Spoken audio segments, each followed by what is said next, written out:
hours ago, there were lines out of the door here, but now what we're seeing is people are coming. They're coming to their cars. They're emptying. They're pulling out their gas caps, and then they're going over here. And this is the sign that they're finding now here at this Kensington gas station. It says no gas. That happened around 12:30 this afternoon. They tell me they have been depleted of 24,000 gallons of gas here at this Valero station on University Boulevard. This is a rough ride here for folks who are perhaps at the last minute heading home from work, feds who are driving home and are saying, gee, I forgot to gas up. Let me just hop in here. And that's not just happening only at this gas station. It's happening throughout the region. Stations are running out. And here at this station, they're telling me they're not going to get any more gas until Monday. They're saving 300 gallons here in reserve because they go out and they plow streets and driveways. They say they're going to keep that 300 gallons so they can keep that part of the business going. But as for individuals who drive into this gas station now, in fact, somebody just pulled out a second ago, and I'd wave them off and say, sorry, no gas. So if you are going to go out and gas up now, which perhaps it's past the time to do that, just know you might want to call ahead to your local gas station to make sure they still have a supply of fuel. Reporting live in Kensington, Suzanne Kennedy, News Channel 8. And thank you for that. And as we've said, Maryland, D.C., Virginia, all now under states of emergency. That's right. Melanie Hastings is outside in Arlington.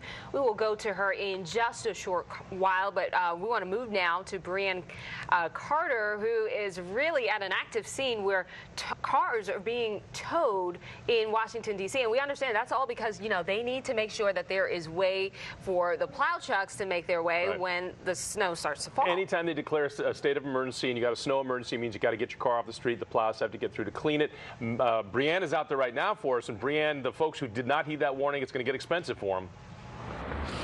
If, in fact, you are going to be out looking for a place to park today here in D.C., you are going to want to make sure you pay attention to this. A sign just like this red and white sign that says snow emergency route. That's because a snow emergency has been in effect since 9:30 this morning. And with that, drivers are not allowed to park on any streets designated with this sign as snow emergency routes. Now, if you do, it will end up costing you with a parking ticket that could be $250.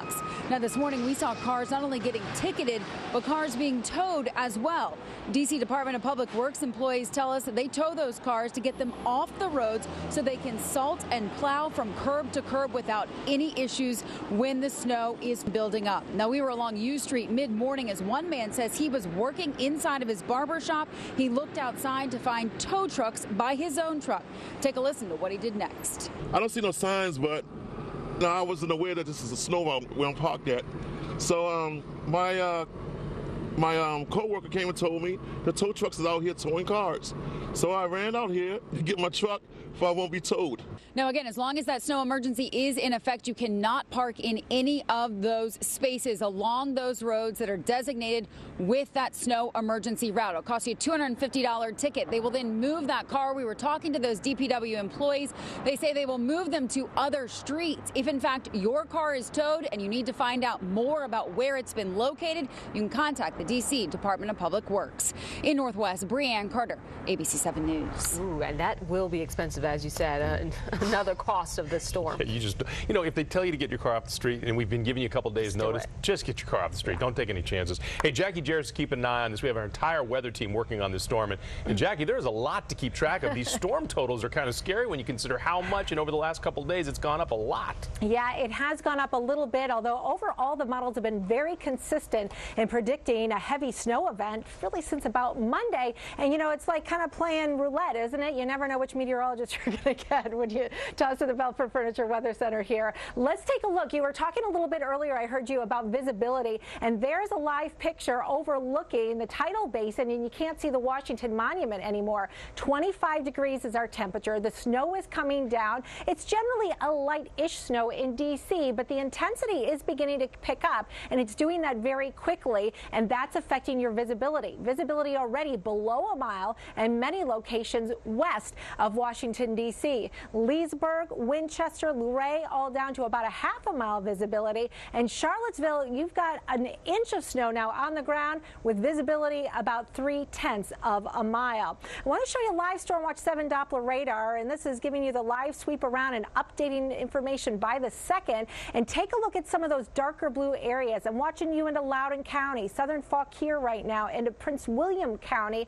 That's where some of those snowfall rates have begun to pick up. So we're going to switch the mode over, and this allows us to query the information to see the liquid equivalent of the snow that's coming down. So you have to do a little bit of weather map here when you look at this. 0.07, that's the liquid equivalent, and generally we do a 10-to-1 ratio. So that's about just over a half of an inch per hour, and that's pretty intense. Now, when this storm picks up in its intensity later on tonight and early tomorrow morning, we could see some heavy snow bands that put down 1 to 3 inches per hour. So that's what's coming ahead, and we're still just getting started from the storm. But what concerns me, if people aren't already in place, they're going to say, oh, it's just a few flurries right now. But look out, you can see the heavier snow already moving in from our south and to our west. So here's the satellite and radar picture put into motion, and you can see some of these waves where we'll see the light snow, then the intensity picks up, then it becomes a little bit lighter as well. We'll zoom all the way out to show you the storm system as a whole. And I want to point out, look down towards Atlanta. Do you see that little swirl there in the atmosphere? That's where our area of low pressure is cranking up. And the energy from this system is going to start transferring here later on towards the coast near North Carolina. And when that happens, that's when things are really going to get going after dark tonight through tomorrow morning. In fact, believe it or not, we could even get thunder snow out of this. And I think the most likely window of getting some of that intense snow and the thunder and lightning that goes along with it is going to be early tomorrow morning. The other thing that's going to be happening is that low cranks up off the coast. Our winds are really going to start to kick in. It's a little breezy now. We're seeing some winds 10, 15 plus miles per hour, blowing that light fluffy snow around. But as that storm cranks in, we're going to watch a heavier wet snow begin to push in along with those strong winds. And as those heavier accumulations begin to pile up, we start really getting worried about people losing power. If you lose power, it could be potentially days before you get it back on, and that's why we've been trying to really get people prepared for this storm. If you don't have everything you need by now, you really should stay put, rush anything that's left to completion. We saw some backup on the roads across the region, and that's something that we're going to be concerned about as well. We're starting to get your pictures in, and we want to see more of them. One thing I want to keep in mind here, where's my phone, guys? Who's got an iPhone really quick? You got an iPhone? Yeah, give me your phone, just any phone really quick. Mine. Nobody can find their phone. A team of meteorologists. Here we go. A team of meteorologists. So I've been getting a lot of pictures, PICS@WJLA.com. But when you take your picture, if we can go back full screen, people have been taking them like this when they're up and down. We can't use those on the air because you get big black bars on both sides of it. And if you take this camera live, I can show you. There you go. You want to have your camera like this when you take your photos so that we can share them on the air. So PICS, pics@WJLA.com. Send them in to us. We'll continue to share them with you. And we love your snowfall reports too. So make sure you take some snowfall totals, and you want to take like 3 different measurements through your yard when the snow starts piling up. We've got our snow sticks back here in the Storm Watch 7 Weather Center as well. And then send us an estimate or an average of all those snow samples that you take in your backyard. So we're just getting started, guys. It's going to be, you know, a good 36 hours overall that we're going to be seeing the snow coming down pretty consistently. And the peak of this storm, the absolute worst conditions, we think coming after dark tonight and through a good part of the day tomorrow. And Jackie, just to be clear here, what about our potential for sleet? So what are we looking at in terms for that? Well, you know, this map actually is a good one here to show you. And you can see some of the sleet and the freezing rain, which has been hitting the Piedmont of the Carolinas. Now, as that low comes off the coast, it's going to start to tap into some of the moisture and warmer air in the mid layers of the atmosphere coming in off the Gulf Stream. So I do think that some mixing is going to be a possibility, primarily down towards the northern neck and into southern Maryland run towards the Delmarva. The last several runs of all of our computer models have really been syncing up, bringing all snow for the I-95 corridor and westward. And so that's why we've had a lot higher confidence and why we kept those numbers a little bit higher and why we're telling people to plan on those 2 feet. Now, one other thing that we're keeping our eye on that could impact those totals that you were talking about is something we call dry slotting. As that low begins to crank up, sometimes some drier air can get caught into it and you get sort of a little snow hole across the region. That could impact our totals, and some of the models have been trying to sneak that in, getting closer towards Washington, D.C. So as that low gets off the coast, we'll have a better idea of what's going